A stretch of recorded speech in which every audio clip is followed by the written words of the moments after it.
about that much, but he ain't hurting. That's for He sure. ain't hurt. Joel Ostrander, shout out. Shout out Joel Ostrander. We had a great time, man. That was fun. That's crazy. You didn't catch my question though as you was reading that text. No, what was the question? You talking about how you always been like kind of strained and whatever from everyone else. And I'm I not, said, you know- what's the difference between being a loner and alone? Which one are you? Oh, You definitely not alone. no. You could be alone if you wanted to be, probably. No. And you know what? I do like people around me, but I like a small group of people that, don't take themselves too seriously and, take care of their own shit. I don't need to have to take care of you. I'm struggling to take care of myself. Right. Yeah, wipe my own ass. Yep. Shit. I always say carry your own water. Carry your own water. Or And Mr. wipe Joel your own Ostrander ass. is a person who's Carrying learned to carry his own water. Yeah, He's carried his own water, and he's carried a lot of it. Mm-hmm. Yeah, he's done some tough jobs, man. HVAC, you're up in attics in the summertime, man. That's brutal. Yeah, that's when you get an apprentice. Yeah. But he started out as the apprentice, Fuck you know. that. He became the boss. I'm going straight to the master's tradesman. Right. I'm going to write my own title. Mm. Shout out, Joel. Shout out Joel Ostrander. Speaking of water, Best of carrying luck your in water. I've been Texas. drinking water pretty faithfully the last few days. Yeah, you said you've been drinking I've been water. trying to get off the sugary drinks. It helped me a lot. I'm addicted to that damn Milo's and Milo's lemonade and Milo's tea. Milo's tea I love that shit. That's crack, Talking man. gallons a day. You I mean, can't not a beat- day, gallons a week. We You go ever through- stop at the Milo's restaurants got- when you go down towards It's Birmingham? trash. We tried it. Yeah, I kind of like that sauce they put on the burgers, though. Whatever The quality wasn't the same as their tea and lemonade. it is. Really? Yeah, Okay. I ain't too much care for it. Matter of fact, when we stopped at one, we was about to get back on the highway, and we had to get back off on the next exit to go get something else to eat. We couldn't even. It wasn't even edible. Wasn't even edible. I was That's like, tough. this shit is trash. That's tough. Birmingham, man, just the whole city. Birmingham? Yeah, it seemed like it's hard to get anything good in Birmingham. Hell. I don't mean to talk smack about my southern neighbors there, but This one we stopped at, it was in Coleman. We stopped at the Okay. one in Coleman. They got one off one of the exits. a Milo's. Yeah, Milo's. Okay. We stopped at the one in Coleman. Well, you Or know how they are. outside of somewhere around Coleman. Okay. But yeah, Birmingham, man. Birmingham, shoot. I Ugh. like Huntsville. Birmingham's tough. I'll say that. I like Huntsville. But I stay in the areas that I should stay in. You know, like when they say these Yep. places are bad, I'm like, okay, Yep. I didn't see nothing bad there. But I'm gonna take But your word for it. I wasn't in other neighborhoods you call bad. You know, I see, yeah. I stayed in my lane. I stayed where I need to be. I didn't go outside these boundaries. You know, I was at a show downtown there one time, Mm-hmm. and there was a lady who was there with her daughter, and her daughter went to get the car. And I said, well, I'll stand out on the curb with you while she comes around to get the car. Right. While we're standing there, this big group of kids came just hauling ass, running past us, screaming and stuff. We're like, man, what's going on? We kind of stepped back towards the building. And anyways, we didn't find out until the next day that like a block down there, there'd been a shooting, and all those kids were running from a shooting. It's like, man. The lady daughter was okay though. Yeah, everybody was fine. Okay, Yeah, okay. we didn't even know until the next day what had happened. Typically, the violence is going to be committed against someone who's in that same lifestyle. And though. that's do they really target civilians? I don't I don't think so, think man. most people target civilians. You know, I've lived in some rough parts of town in couple of different towns. Lived in some really rough parts Mind of your town. business. Mind your business, and the business will mind itself. And typically, Typically. let's say Yeah. 99% of the time. Then you have an incident like on the subway the other day with that young lady who got stabbed by that guy in Just- the back of her. Looking at her phone. I said, man, that's fucked up. That's messed up, man. It was grotesque. It was despicable. It was like that young lady was minding her business. Just minding her Refugee. business. She's What- coming yeah, to yeah. America, have a better life, just got off work. Dude just stabbed her for no no reason. reason. For no reason. Yeah, just evil. No reason. evil. I said, God. Things like that make me believe there is true evil. Then what would you do if you sitting in the back of the bus and you see that shit going See, down? that's such a quest. Would you step in? Oh, pardon me. Um, That's such a, the guy, he stabbed her and then he ran, right? I don't know. I couldn't even finish the whole story. I saw the stab and I was like, man, that broke my heart. I couldn't even. I mean, if he I couldn't stabbed the finish girl and then sat back down, but see, now you're talking about in a subway in New York. Mhm. So, No, I think he did get off. It was as they were getting off Yeah, the that's what I was subway. thinking. I don't Yeah. think he did did- it and it was still en route. Correct. I think the train was he stopped, the stabbed her bus and was walked stopped. off. Yeah. I think my initial thought is going to be my own personal safety and the people in that car. So if he's gotten off, now I'm not worried about it. But now maybe he's going to go out there and stab another passenger. But am I the person to go out there and, you know what I'm saying? Like, I've got no training on that type be a of hero? thing. You know? Yeah. Am I the hero? First of all, this is New York, so I'm not carrying. So probably the best thing I got is a knife. I'm carrying. Well, yeah, me too. But, you know. But now you've got a whole nother. I'm supposedly not carrying. But now you've got a whole nother set of issues because even if you get the guy, now you're going to have to stand for the fact that you were carrying a firearm illegally. You'll be a hero. You probably will be a hero. Public, you know. I mean, they probably still gonna try to, you know, break you over the. They can't just let you go. I bet they'll be lenient on you though. I bet they probably wouldn't be so hard in a situation like especially that. if it was demonstrable, whatever, that you saved lives. You know, if the guy was out there waving the knife around and going after somebody and you popped him, I bet you'd be all right. Yeah. But in Alabama, we might put up a statue. A few motherfuckers might pop you in Alabama. Yeah. You want to take this? Yeah. Do I take this? Who want this one? Oh, Joey. I don't know. I thought it was horrible though. That poor lady. I think I would mind my business. As long as he don't demonstrate no evil or violence towards me or my family, I'll probably just sit back and watch the show. It'd be hard to. You might end up causing more damage than you know. I'll probably just mind my business. Shame. Mr. Producer Man says we hadn't done an intro. I know. I was thinking about our intro today. Okay. I don't know. I don't have any ideas. We'll probably do it the same way, but feels like the first time. Like the very first time. All right. So I came across something today. You said feels like the first time. Made me think of this. Hey, let's go, man. You remember Madonna's song "Like a Prayer"? Yeah. You told us about that one. Talking about she was giving a BJ. Or I think so, man. That's what it sounds like. Song. Yeah, that's what it sounds like. Man. All right, let's officially open it up, shall we? Let's do it, bro. And now, from our underground lair deep in Huntsville, Alabama, here with my co-host, Q the Messenger, our illustrious producer, Kevin the Boss Man Richardson. They call me Shane the Brain, and this is Vendor Chronicles. Let's go. Let's go. Let the mayhem commence. Let the mayhem commence, Shane. Oh, man. Damn. Here we are on a Tuesday night. Hey, you know what they say about Tuesdays? Hold on, I'm hearing music. That's like a prayer, I think. Ooh, it's coming. Oh, that's like a virgin.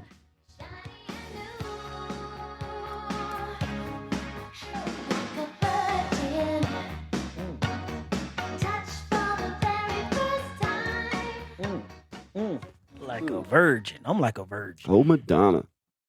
My parents hated Madonna. Everything about Madonna, boy. Oh, dude, man, yeah. She was a Jezebel. A Jezebel. One of the names your parents. Jezebel. A Jezebel. Yep. That would have been the name they used. That's the. Yep. Oh, Madonna. Yeah, that's the verbiage of. I could see. Yeah, I could see Jezebel. that. A Jezebel. Yeah, that damn Jezebel. Should have named my daughter Jezebel. Oh man, that would have been like sticking the screws. Yeah, to it would have. Damn. And I'm not interested in doing it. They wouldn't have put her in the wheel at all. I can't even write that. Oh no, there ain't gonna be a wheel, man. They didn't write that name in my wheel. I'm not even worried about that. So man, how was your week, bro? Man, it seems like I've been just busy. It's been a busy week. This is the season where I sell a lot of toys. Correct. People are getting ready for Christmas. I do a lot of shows back to back. Season. This is my peak season. Yep. This probably 8-week period now is probably represents 50% of the money I'll make of the year. Wow. Yeah. And I'm right in the middle of that now. I'll be out of town on the road for the next 3 weeks. Wow. Yep. In but 2 months, you're going to make 50% of your that's probably, revenue for the year. Between now and Christmas for sure. That's fucking impressive. Yeah. That's, this is our time, man. This is when people are thinking about toys, This is and you fish when the fish are biting. You damn sure. You fish when the fish are biting. Getting is good. Don't do any good to show up at noon. The guys are coming off the lake with a full stringer and you're not catching anything. Now you're griping. You set that alarm, boy. You got to get up. Early bird gets the worm. Which kind of makes me think about, we've talked a lot about my van, my old hoopty van. Yeah. We now affectionately call it the hoopty. Have you got a name for it? No, I really haven't. You still haven't came up with a name? No, I haven't. Something might hit me. Yeah, I don't got no name for my truck either. Well, I got set up at a show this weekend here in town, so I'm sleeping at home every night, whatever. But anyways, I went to get out Friday night to pick something up at the store. Okay. And the van wouldn't crank. At the show? No, this is at my house. Okay. Did the show during the day, came home, everything is fine. Go back out to crank up the van, and it won't start. And it's something in the ignition switch. You can feel it. So now I'm like, okay, the ignition will come on, but the starter won't engage. What year is that van? 96. So how old is that damn man? 30 years old? Damn near 29? Yeah, 29 years old. Yeah, it's got an old pushrod V8. Yeah, 30-year-old vehicle. Yep. That's a 30-year-old ignition. Don't tell how many times that key's been turned. That's a good point. But anyways, it gave out. And so over the weekend, I just had to jump the starter across, turn the ignition on, jump the starter across with a screwdriver. And I finally went down to the parts house and bought me one of those mechanics buttons. And I clamped that bad boy. You went straight to the starter and jumped it? Yeah. I went straight down there and laid the screwdriver across. Does it have a solenoid in it? Like a starter solenoid? I know like it has a solenoid, but it's attached might be easier to get to. It's attached to the starter. It's on the side of the starter. Oh, it's not like on the side of the damn no. I looked frame for on it. Okay. You know, some cars, they put them right there. I know, especially the older ones. Yeah, you can just jump your solenoid. Yeah. But this one's got the solenoid right on the starter, which does make it easy to get to with a screwdriver or whatever you want to. There's a couple of easy contact points there.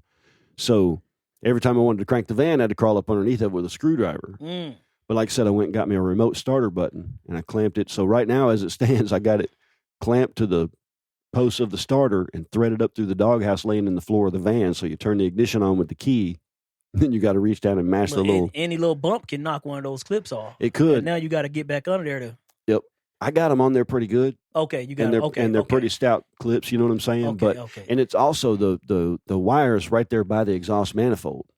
And I got it routed as far away from it as I can, but it is kind of right there. And I'm worried. I checked it this weekend after driving it around, and it wasn't melted at all. Everything was fine. So, but I'm going to check it again because I'm going to drive it out of town like this. So his reputation is preceding it. It's living up to his name. So far. Hoopty. The Hoopty. With a push with button. A capital H. Yep. Push button jump starter in it. Push button jump starter That's in like it. an upgrade to that thing, Shit, you damn near got it turned into a race car. It's an you got a race car cockpit in it. A race car cockpit. You got a race car cockpit in a 1994. In a 96 Dodge van. Yep. Race car cockpit. But I'm going to tell you, man. Ain't nobody stealing it. Ain't nobody stealing it. That's true.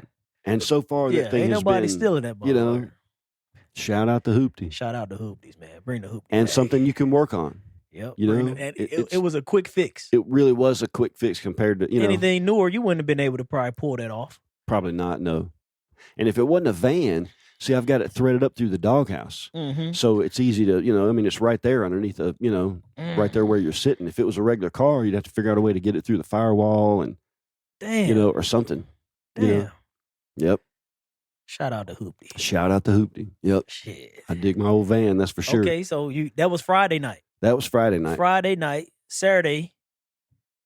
Did you? All right, we're gonna jump right into Saturday. Oh, I'm sorry, No. You're good. Don't let me. Saturday was You got full Saturday creative licenses, Shane. Don't let me jump ahead. I'm not telling this story. Well, Saturday was a day. First of all, we did the craft show all day, the NECA Craft Show. Okay. NEACA, shout out NECA Craft Show. We did that all day at the VBC on Saturday, right? So we come home from that. We had Madeline with us all day. We finally get her down to bed or whatever, and I'm back out in my shop working. It's about 10 o'clock at night. Okay. Now, I got to pause there and go into a little bit of a backstory. Okay. There was this woman. Okay. Hey. So before I met Jessica, I dated this chick named Sarah. Woman. Oh, shit. I met her when I was living in Columbus, Georgia. We moved in together. When I moved to Huntsville so I could be closer to my kids, Sarah moved up here with me. Okay. Things didn't work out between us and we broke up somewhat acrimoniously. I'm not going acrimoniously. Acrimoniously. Let me define this for the people listening. All right. Acrimoniously sounds like synchronized swimming. No, sir. I'm way off. We were nowhere close to synchronized. Shit, I gave it a shot. Defined it for us. I gave it a shot. We were unsynchronized and we were drowning. Let me just say that's that. what acrimoniously means. Acrimoniously means the opposite of synchronized. Not nicely. There was bad blood in the air. There was it wasn't a smooth transition. Okay. So remember the story about the cup? I don't know if I told it on the podcast. Yeah, you told me the story about the cup. Okay, so that was Sarah. Oh, that was Sarah. Now let me just go ahead and say at this point in the story, Sarah is batshit crazy. Certifiably. I'm gonna keep my thoughts to myself. Toys in the attic. Yeah. Batshit crazy, right? So yeah. Before Jessica and I got married, a couple of weeks before we got married, I had some family photographs of hers from when we lived together that ended up in my possession. And I felt like it was just only right to give those back to her, things that she couldn't replace, when she was a kid or whatever. That's the Sarah girl. This is the Sarah girl. So I contacted her with my wife's knowledge and, of course, permission. And we met at a coffee shop, and I tried to give her back her family photographs. And she was so mad about the fact that I was getting married that she just kicked them across the floor and stormed out. Shit. Yeah. So then the night before we got married, she sends me a book of a text message about, you don't need to marry her. We belong together. You need to leave her. You're going to understand why here in a minute. So this all goes on. I ignored her, whatever. Don't call me back. Uh-huh. Jessica and I get married. This has been 18 years that we've been married. Mm-hmm. Throughout that 18 years, Sarah, the old girlfriend, has repetitively called me over and over. Early on, I tried to, she would call me with a perceived problem or something. My daughter's doing this or whatever. And I'm like, okay, let me at least try to be a good guy and, be a friend or whatever. This is nothing weird about this. But it would just keep on. And then it would get to the point where she would call me up and, try to be like, hey, you want me to send a picture? No, I don't want a picture. I don't know if she meant something, whatever. I didn't want to see any kind of picture of her at all. You know what I'm saying? And then it would go to messages about, you need to leave your wife. You're meant to be with me or whatever. And it would get crazy. And I would be this over the course of 18 years? Or this was like early on in the marriage? Early in the, no, it probably got to 5 or 6 years before she started sending stuff about, you need to leave your wife and come to me. But then it persisted over the years.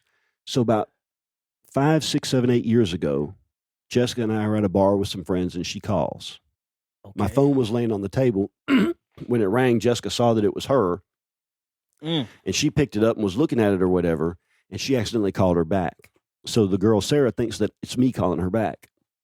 We're all at the bar, hanging out, shooting some pool, having drinks, so we're kind of having a laugh at Sarah's expense. After that point, I just blocked her on my phone because she blew me up for like a week. All right, now this is all backstory. This is about 5 or 6 years ago. Blocked her on my phone, haven't heard anything from her. Okay. So, Rick James. I'm Rick James. So, Saturday night, been at the show all day. Saturday night. I'm working in the shop. Uh-huh. And I hear the voicemail chime on my phone. Okay. And there's no phone call that came through. And I go to check it, and it's Sarah has called me. And she left a voicemail that said something about, I've tried all your numbers, and now we'll see, or something like that. This is about 10 o'clock. I didn't think anything of it. I deleted it. But I thought it was weird that I hadn't heard from this chick in like 5 years. Hold on. Before we go, did you tell your wife about this? No, I was working in the I would have. I was going to. So this is going to be the first time she hear about it right now. No. She knows. Oh, no. She very would.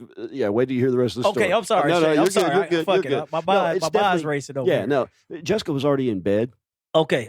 And she'd, been up early that day or whatever and got right. Y'all been out at the show all night. Yeah, okay. So, and I'm just, burning the midnight oil. Mm-hmm. So now it's about 11:30.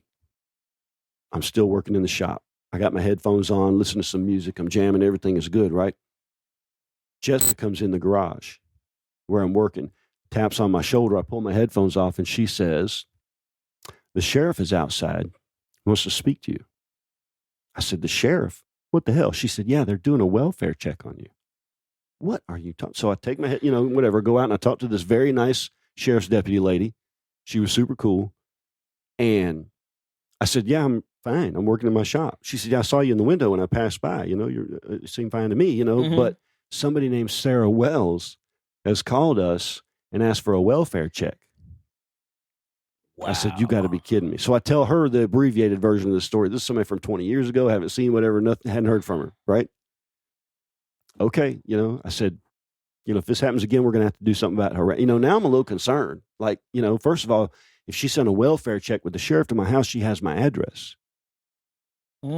Which you can get by doing a deed search online. It's not like it's that hard to get. She's crazy enough to find it. She sounds like she's crazy enough to figure that out. Yeah. But why do you need my, you know what I'm saying? Why would you even have ever done that in the first place? That makes me, I got a 2-year-old. So then the sheriff leaves. Jessica and I sit down and we're like, man, this is crazy. We talk about it. And she checks her phone and she's got 2 missed calls from this chick, Sarah Wells. One of them was... This is damn near 20 years later. Yes, exactly. So the second of the voicemails that she got on the phone said something about, well, I'm looking for Shane Knox and I just sent a welfare check on you, so you better call me back. Almost a threat left on my wife's voicemail on her phone. Like, how did you get that number? Her number has changed a few times in the last 18 years. Mine is the same.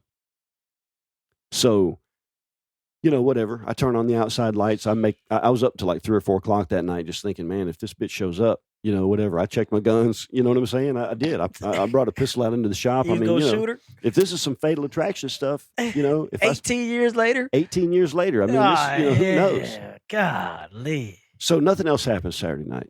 Okay. Go to bed. Everything's fine. I get up the next morning and the show doesn't start until noon. So I've got some time in the morning. So I called my son. I said, hey, Daniel, you ain't going to believe this. Remember crazy bitch Sarah? We lived with her for a little while. He remembers her from being a boy, right? He knows exactly who she is. I said, remember crazy bitch Sarah? I said, she sent a welfare check to my house last night from the sheriff's department. He said, no way. He said, you ain't going to believe this shit. I said, what? She somehow got Daniel's mother's phone number, my ex-wife, who lives in Atlanta now, and called her at like 11 o'clock at night.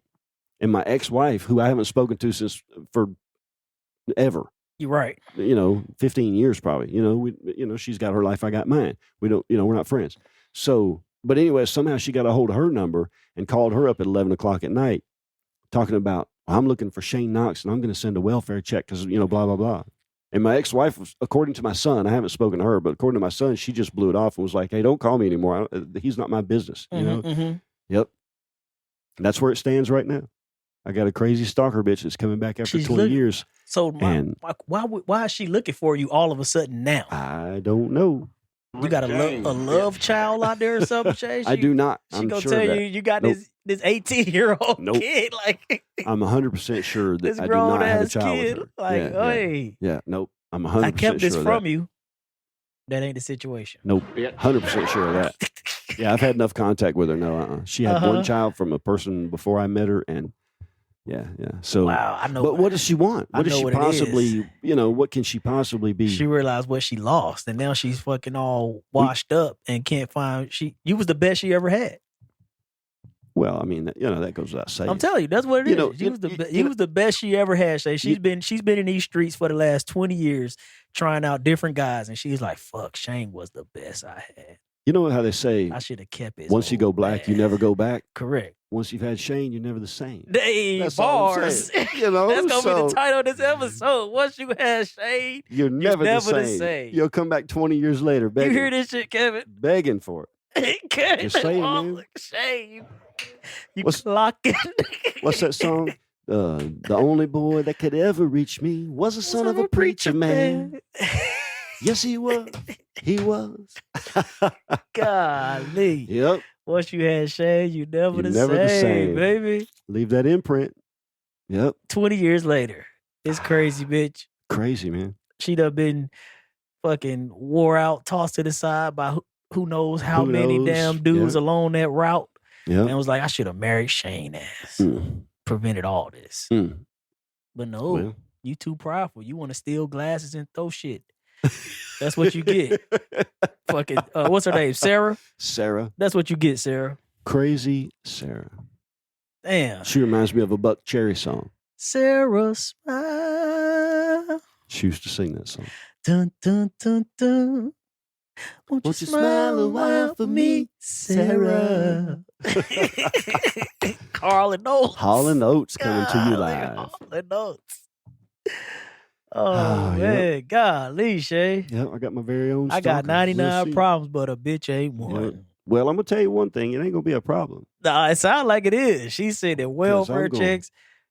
That shit should be that's a false police report or whatever. You know what? I was joking with. Let's get this heifer locked up. I was joking with the sheriff's deputy. I said, I think I've been swatted. And that's what they call it when you send police to people's house or something. Yeah, not just for a welfare. You've been swatted. Yeah, you'll get in bad trouble for swatting somebody. You know, you swatted, say, oh, Shane. Guns and drugs or whatever. You know, right, blazing, busting down your door or some shit. She done swatted you. Sheriff's deputy showed up. Damn, she's scorned. That's a woman messed up, scorned. That's a woman scorned. What's that Oliver Anthony song? A woman scorned. Yep. A woman scorned. Golly. Yep. Sarah, if you're listening, don't ever contact me or my family again. Damn. Wouldn't it be wild if somewhere she got a copy of the card and she's been listening to this podcast? I hope she hears it. I hope she hears it. Yeah. You're crazy. Go mess with somebody else. KRAZY. Crazy. With a trill on the R. Crazy. Crazy. Yep. Cuckoo for Cocoa Puffs. So that's what I had to deal with this weekend. Amongst trying to fix the van and doing a show and all the other kind of things, got to deal with a ghost from 20 years past. That's amazing, Shay. Yep. So here we are. Damn. Apparently the Knox tattoo does not wash off so easily. It doesn't. Leaves an indelible mark. Motherfucker got like a damn, what they call that? Even when the ending was acrimonious. Acrimonious. Synchronized swimming. Unsynchronized drowning. That's what we were. Drowning. Acrimoniously. We need to be writing these damn words down. So when we do come up with our calendar, we can have these words. Hey, that's a good idea. Actual definitions we use. A compilation of the words we use. Compilation of Shane used. We say we, I'm saying we as in Shane. Oh, man. On the podcast. Acrimonious. That's crazy. You know what word came to me this week? Uh-oh. I don't know why it came to me. It's a Latin phrase.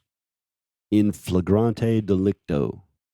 You ever heard that phrase before? Never. It means, the basic original meaning means being caught in the act, like caught red-handed doing something. Okay. But it's kind of caught with your pants down. Well, it's morphed into just exactly that. Yeah. Now, if you say someone was caught in flagrante delicto, they got caught in a compromising situation with somebody. Your pants around your ankles. They hit stop on the elevator and it didn't stop or whatever. You know what I'm saying? Oh shit, the doors are opening. You know? Yeah. Wow. Yeah, I don't know why that word came to my mind this week, but it's been a word I've been thinking Latin. about. What country still speak Latin? I mean, a lot of people use it for professional, like in the legal world. You know, like they use quid pro quo. Is that Latin? Pro quo. Yeah.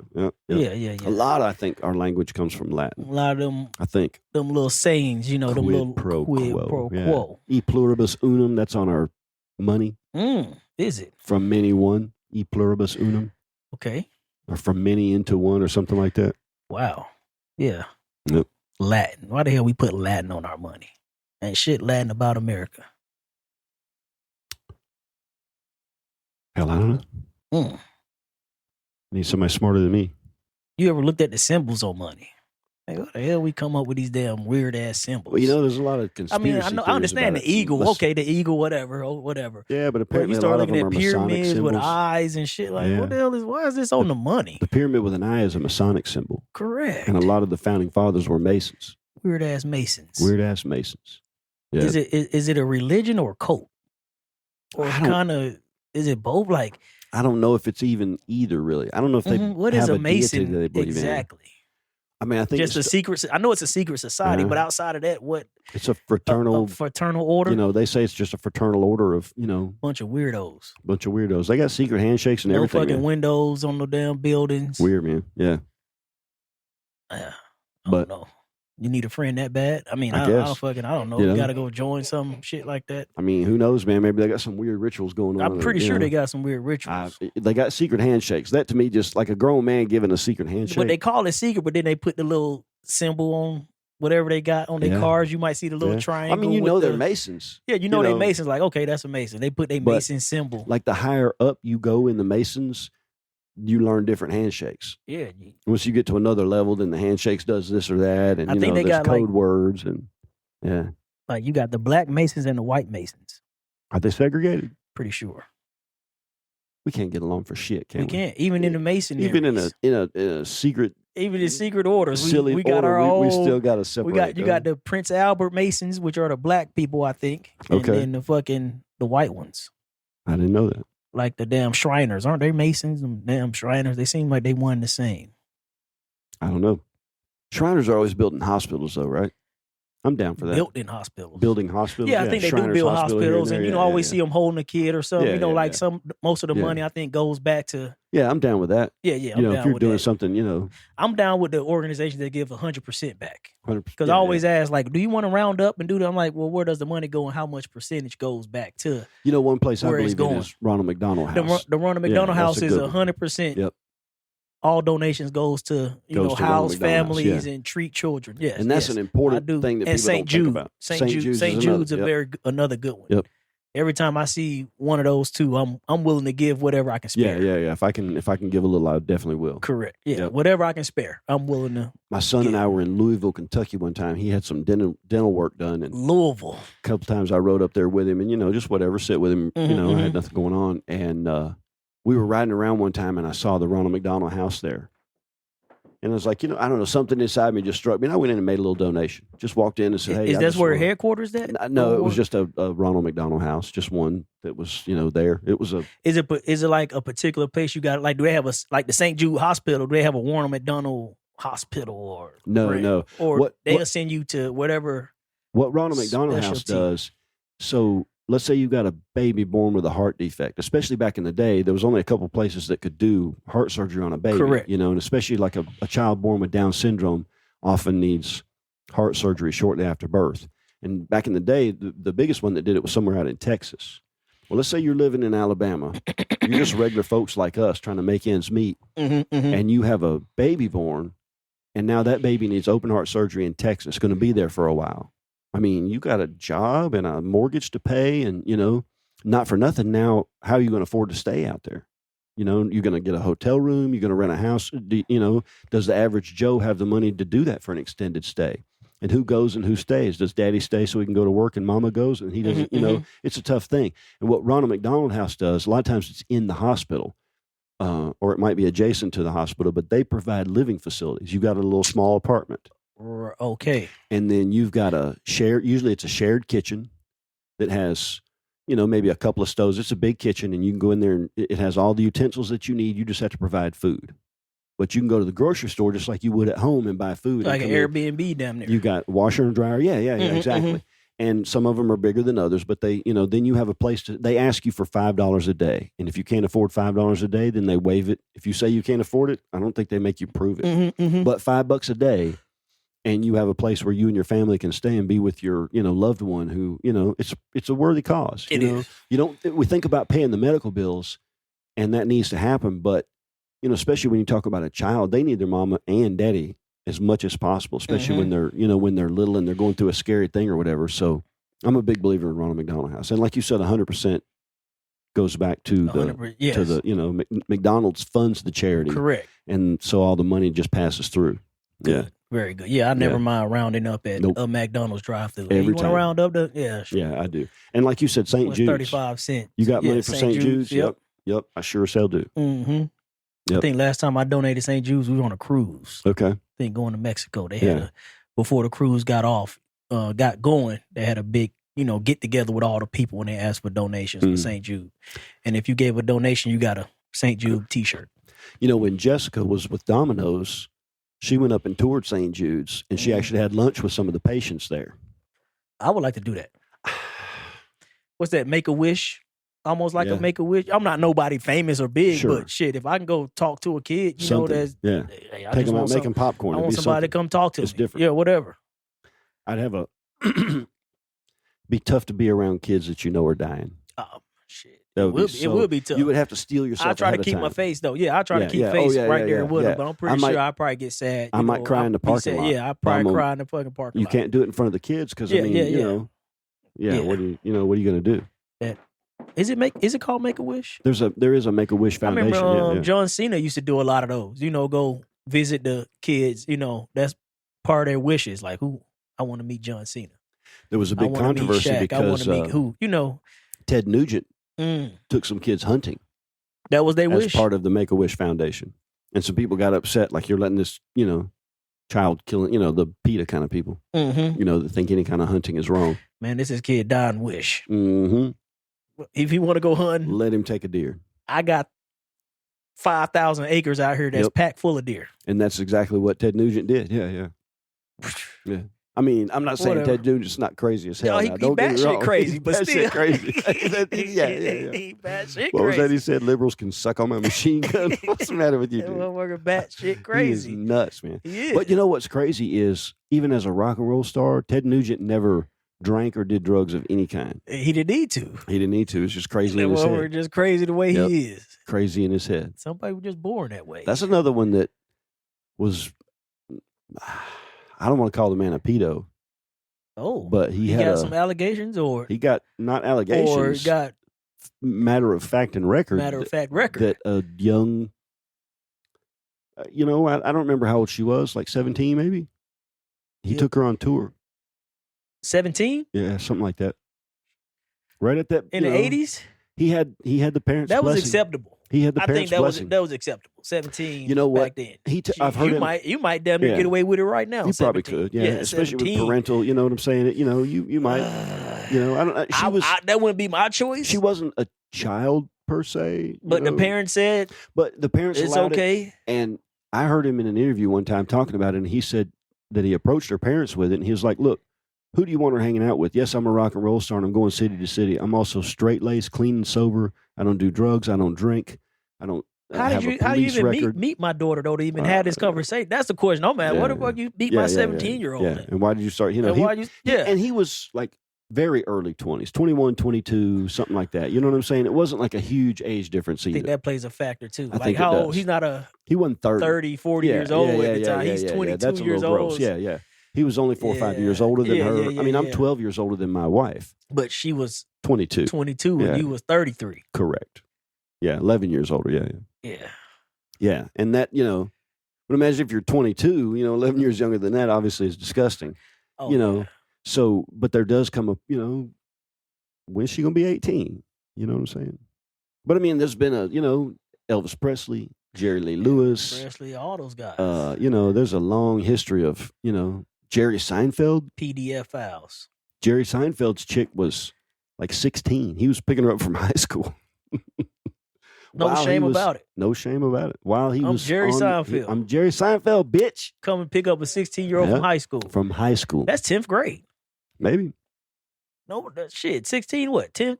Yeah, at least 10. I'm pretty sure she was 16 when that's kind of weird. That's weird. Yeah. You Jerry Seinfeld, dude. That having been said, 100 years ago, it was nothing to marry off your 13, 14-year-old daughter. Well, life expectancy was only 30. Shit. That's kind of a... I don't know. I'm throwing a number out there. Probably a little bit longer. I've heard some conversation about that life expectancy, and that's...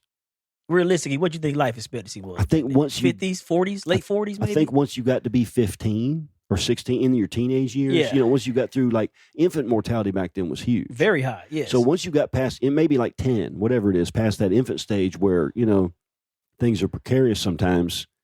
I think it became, probably 50 or 60. I don't know. 50 or 60. I mean, my grandparents were both born in the 20s, and, my grandfather was 86, I think, when he died. And my grandmother was 99, so. They were showering every day, too. And, that's true. Yeah. 200 years ago. Lice and fleas biting their ass all night, So, yeah. Not living outdoors. They had a house. Not living outdoors. They had a house. Yeah. That brought up the quality of life a little bit. Early American time. I guess maybe violence and, who knows, before we were hiccups now. Civilized. As civilized as we are now. Civilized. And our laws like any Grey Poupon or Dom Perignon. Dom Perignon with lemonade. With some lemonade. Milo's lemonade. Shout out Milo's lemonade. I'm addicted to that shit. I'm trying to get off of it, Shay. Sugary drinks, man. I gotta lose this spare tire. Because I don't have a big appetite. I don't eat a lot, really. I don't. But I'm like, shit, why can't I get this spare tire off, man? Is that your number one nemesis, sugary drinks? Sugary drinks. It got to be those sugary drinks. Dude, mine is chocolate, man. So now I've been drinking, like I said, unsweetened tea, coffee, water. Them the only things I'm trying to drink. It's amazing how you can get acclimated to unsweetened tea, Unsweetened tea. It's not bad. it's not bad. You know. And I've been off sugary drinks now for so long. If you hand me a soda, it's just nasty. Have you a Coca-Cola? It probably tastes like I couldn't drink the whole chemicals to you. Yeah, it's just gross. Yeah. My wife and I, probably 10 years ago, maybe longer, I don't know, we went to a movie and I got a Sprite. And I drank that whole Sprite in the movie. I like a good carbonated Sprite, too. And I got sick as a dog. What they call it? The fountain Sprite. Sprite. Oh, it was delicious. Yeah, that was back when I still had a taste for it. And I drank the whole thing. Yeah, but it made me sick as a dog. You get fucking you pour it and you see the little pop rocks popping off the top. Mm-hmm. And you just take you a good sip of that damn thing. When the carbonation is strong enough to kind of bite you a little bit, it's the best. Make you say.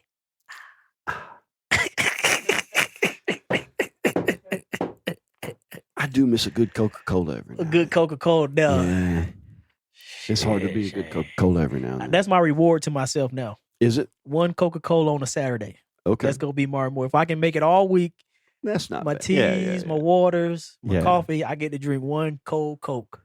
On the weekend. I say Saturday, but on the weekend. Yeah, at some point. A weekend. Yeah, once a week. That'd be my reward. Yeah, I get one cold Coca-Cola a week. That's the goal. So I feel to see how many pounds, and it's kind of like a mental experiment too, physical mental experiment. See like how many pounds can I drop just cutting, not doing anything different other than that. Yeah, not doing anything but I just bet you drop 5 or 10 easy. Yeah, weight started to fall off me pretty quick. Yeah, if I can cut that damn sugar and damn detox my pancreas. There you go.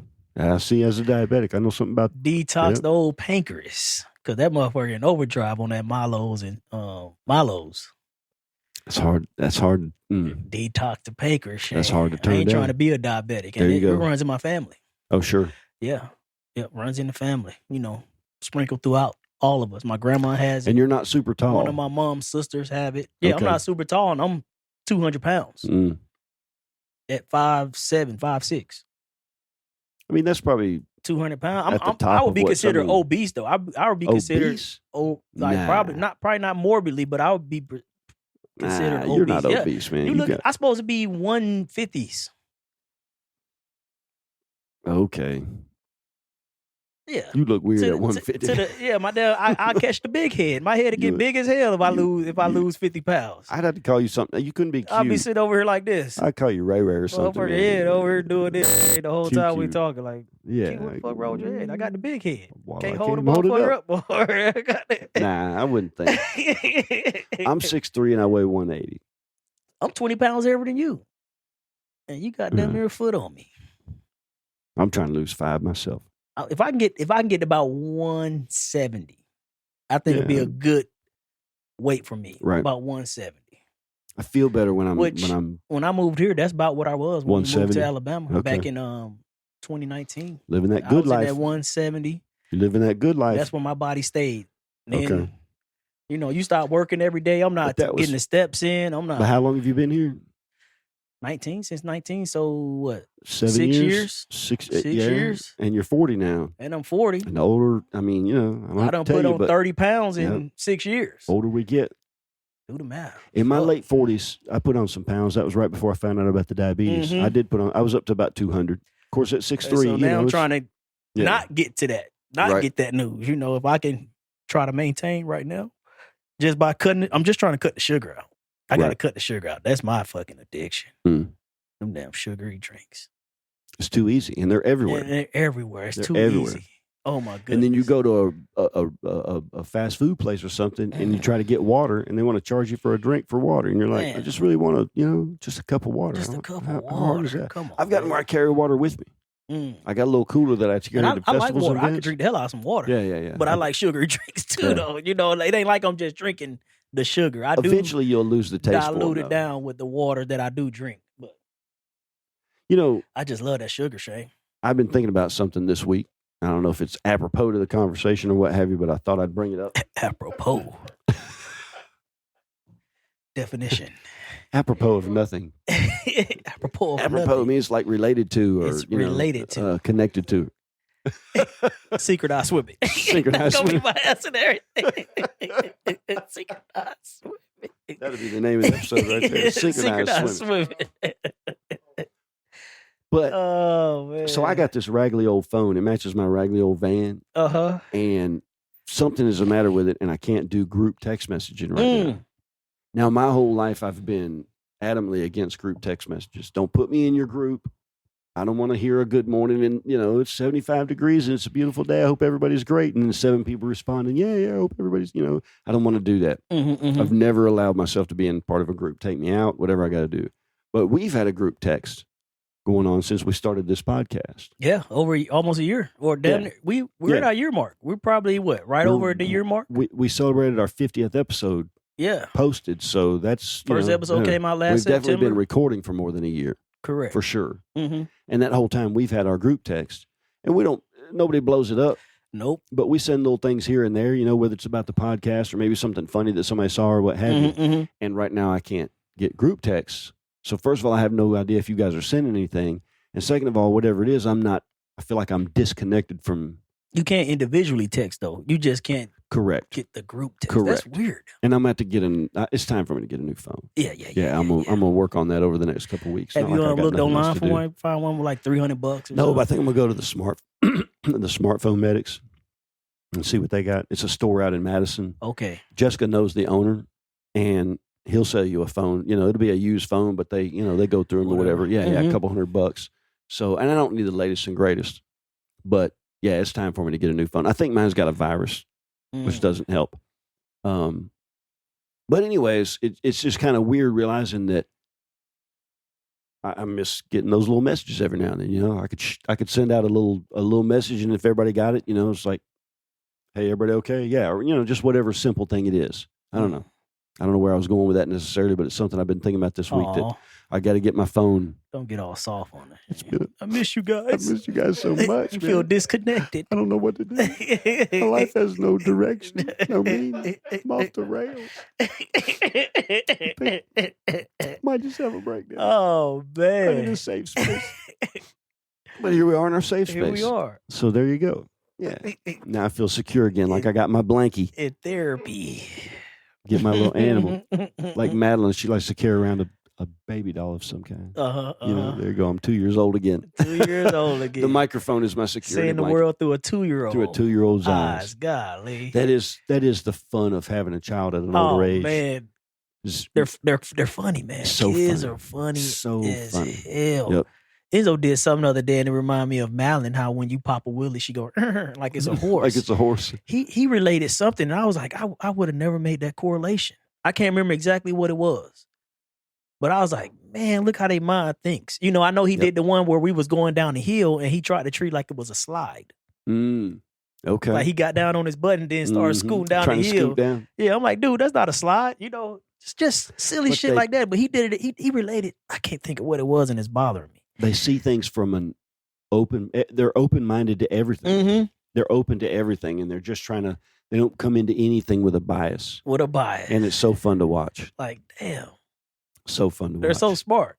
Of course, Madeline is, 6 months behind? Yeah, she Enzo. Every bit of 6 months younger It's than always Enzo. fun when I get She's bigger than Enzo, though. She is taller than Enzo. You look at her, you think she's the oldest. Yeah. Oh, yeah, Enzo you definitely just a would. runt, man. But every time I get to hang out with Enzo, I see where he's at cognitively and speech-wise and what have you, and it always gives me, okay, well, this is where Madeline's going to be in 6 months. She's always just a little bit, And when it clicks, it clicks. And when it clicks, it clicks. Yeah. When it clicks, it clicks. It comes on like, damn.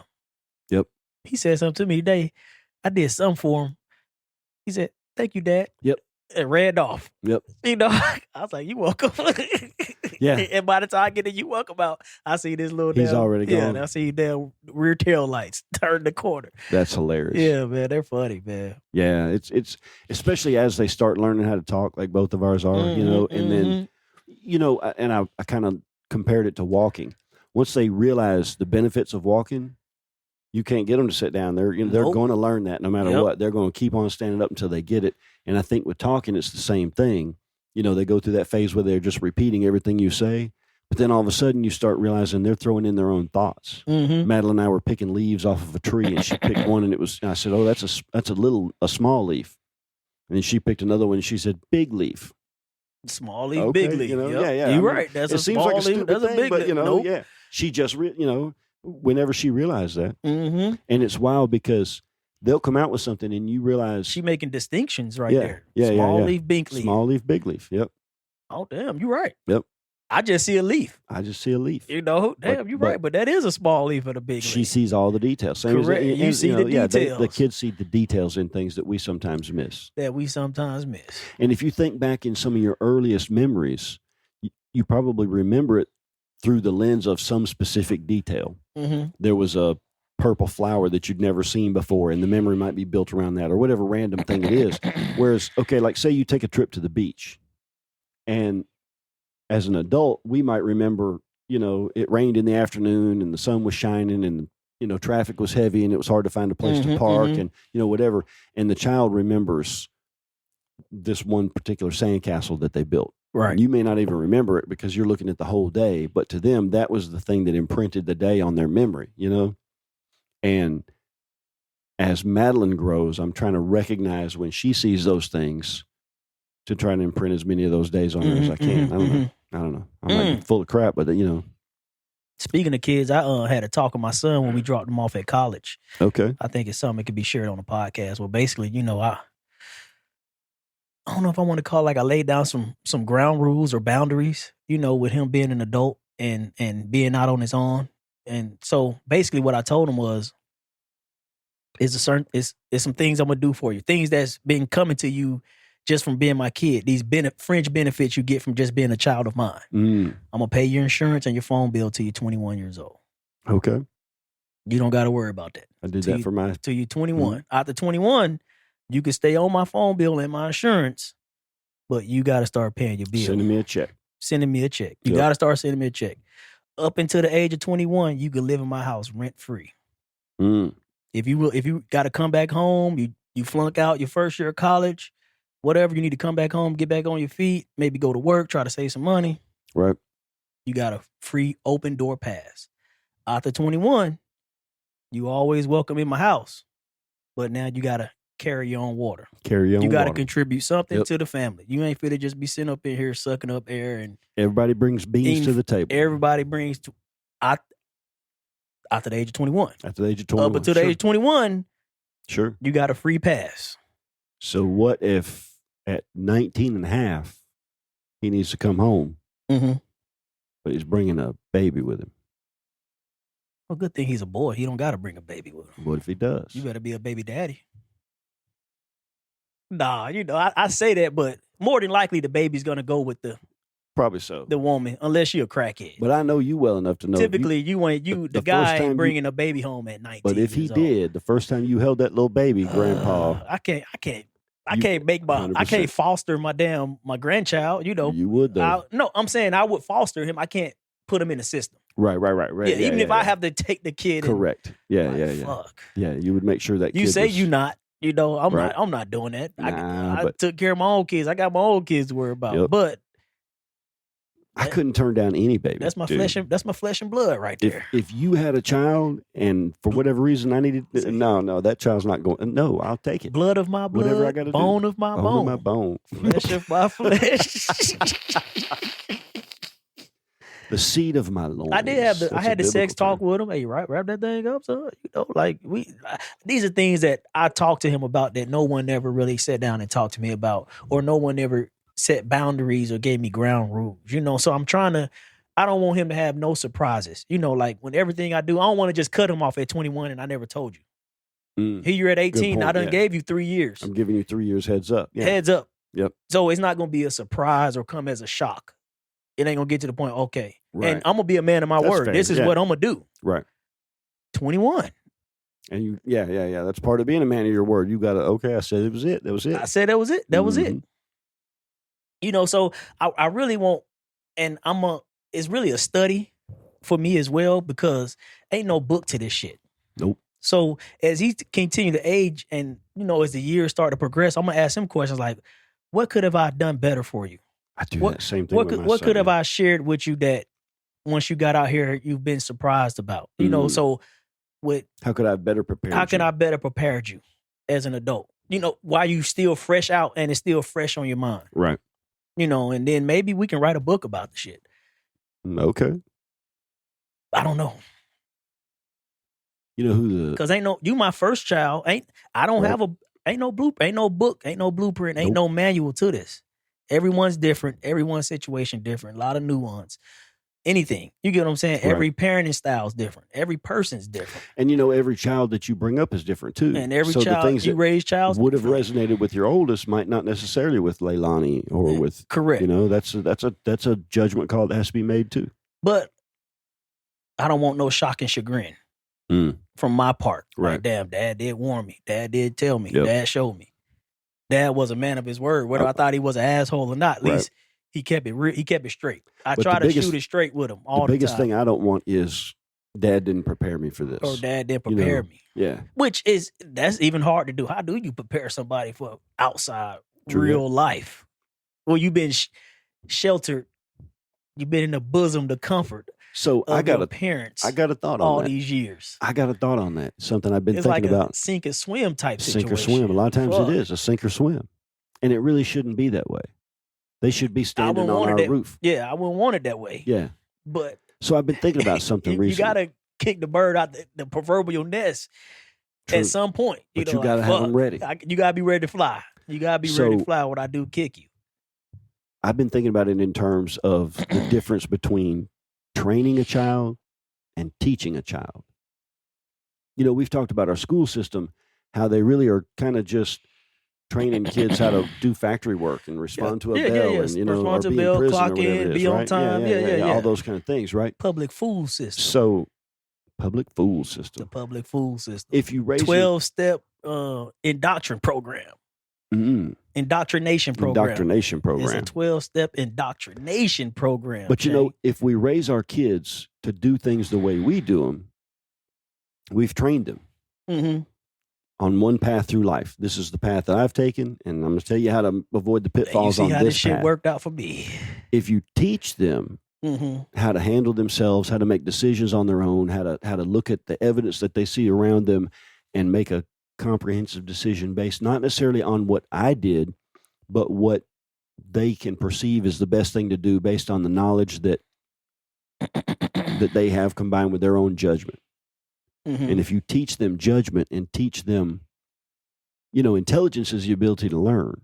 It's not how much stuff you can retain. Correct. It's the ability to learn new things and then to apply those things that you've learned into a practical application.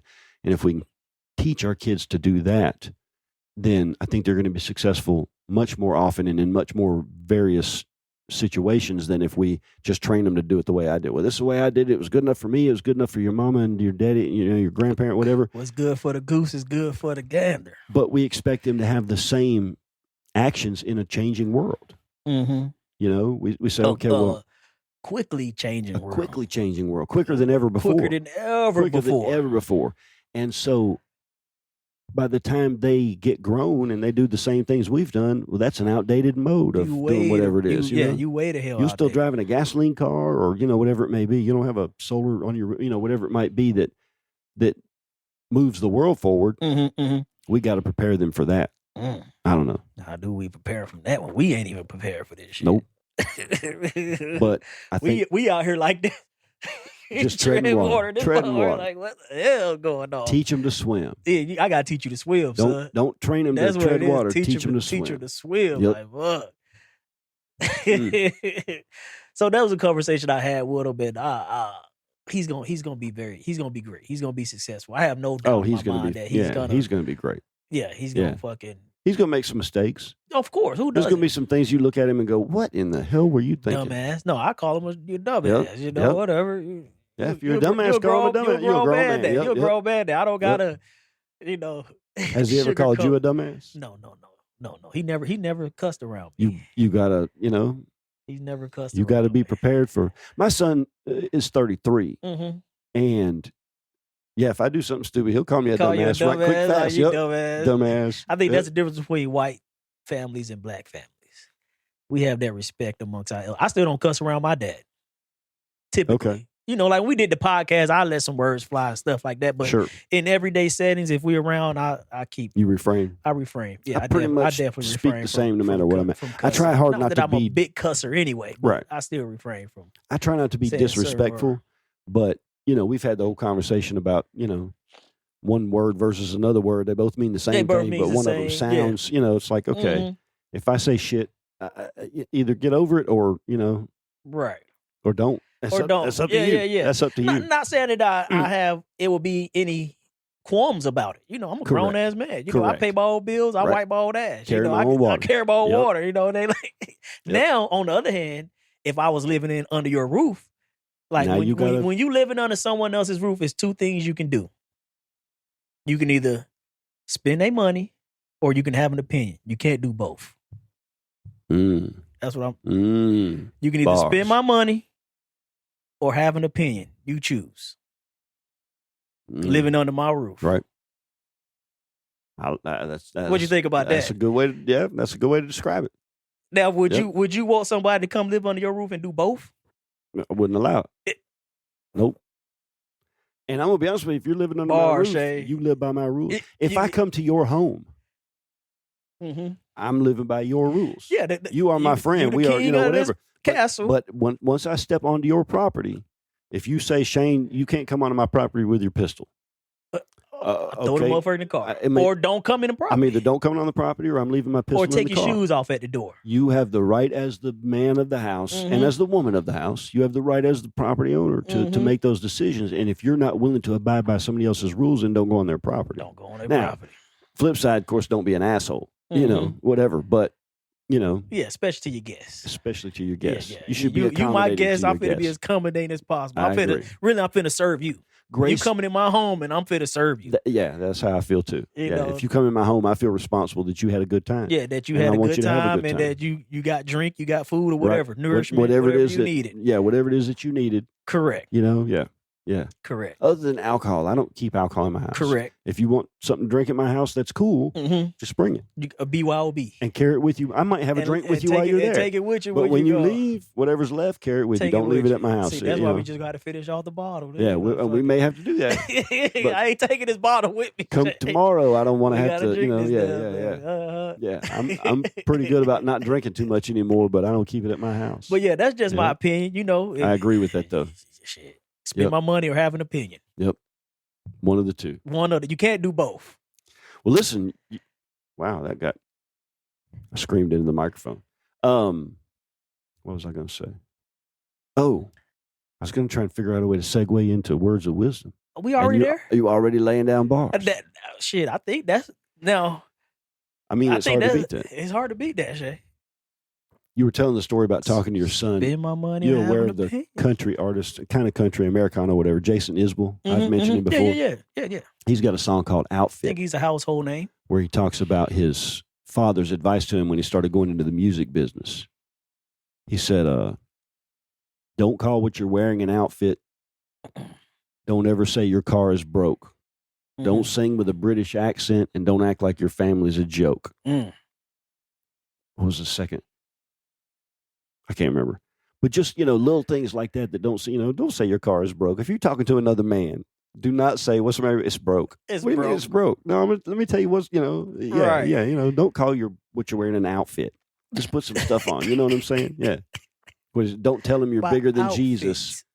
Don't tell him you're bigger than Jesus and don't give it away. That was part of it. Don't tell him you're bigger than Jesus. Don't give it away. Remember when John Lennon came out and said they were more popular than Jesus? You don't remember? That was back in the late 70s, early 80s. He came out and said the Beatles were more popular than Jesus, and that was a big deal. Was it factual?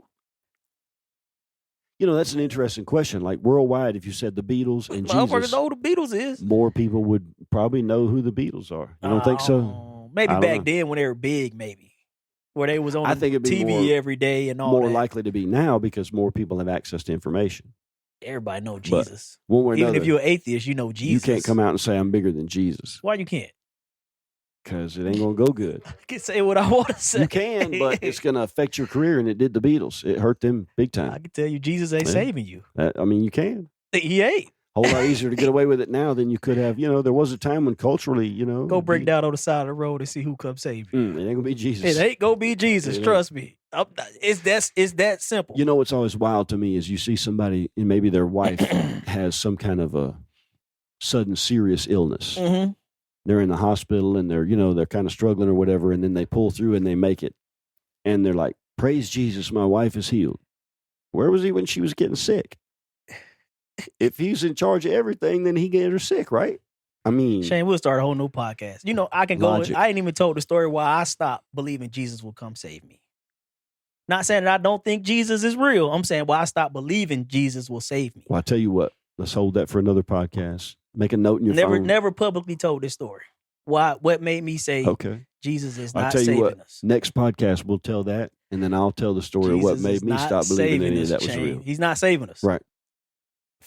I know for a fact. Is that going to be how you're going to leave it with words of wisdom? Nah, the words of the wisdom was you could spin my money or you could have an opinion. I like it. You choose. Well, with that, this has been Vendor Chronicles. Peace.